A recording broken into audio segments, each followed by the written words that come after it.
అల్లు శిరీష్ గౌరవం సినిమాతో హీరోగా ఎంట్రీ ఇచ్చాడు.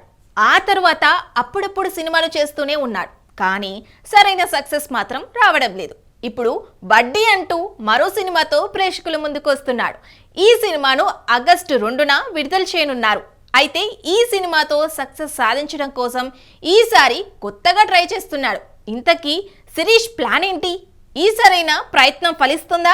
ఓటీటీ వచ్చిన తర్వాత థియేటర్స్కొచ్చి సినిమా చూసే జనాల సంఖ్య తగ్గింది. భారీ సినిమాలు, విజువల్ వండర్ అనిపించే సినిమాల కోసమే థియేటర్స్కు వస్తున్నారు. అయితే ఆడియన్స్ థియేటర్స్కి రాకపోవడానికి ఓటీటీతో పాటు మరో కారణం సినిమా టికెట్ల రేట్లు.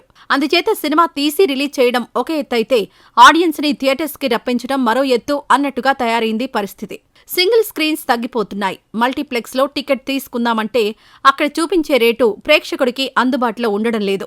ఇది జనాలపై ప్రభావం చూపించడం వల్లనే థియేటర్స్కొచ్చే వాళ్ల సంఖ్య తగ్గింది. ఇది గమనించిన పేకమేడలో మూవీ టీం టికెట్ రేటును తగ్గించింది. ఈ సినిమాకి కలిసొచ్చింది. ఇప్పుడు అల్లు శిరీష్, బడ్డీ మేకర్స్ కూడా టికెట్ రేటు తగ్గించారు. సింగిల్ స్క్రీన్స్ లో 99 రూపాయలు, మల్టీప్లెక్స్ లో 125 రూపాయలుగా నిర్ణయించారు.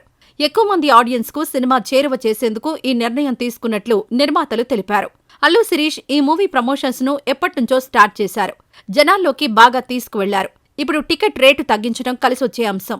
ఎప్పటినుంచో శిరీష్ సరైన సక్సెస్ కోసం వెయిట్ చేస్తున్నాడు. యాక్షన్ ఎంటర్టైనర్ గా రూపొందిన ఈ సినిమా ఆగస్టు 2న ప్రేక్షకుల ముందుకు రానుంది. మరి ఈ ప్రయత్నం ఫలించి శిరీష్ కు మంచి సక్సెస్ అందిస్తుందేమో చూడాలి.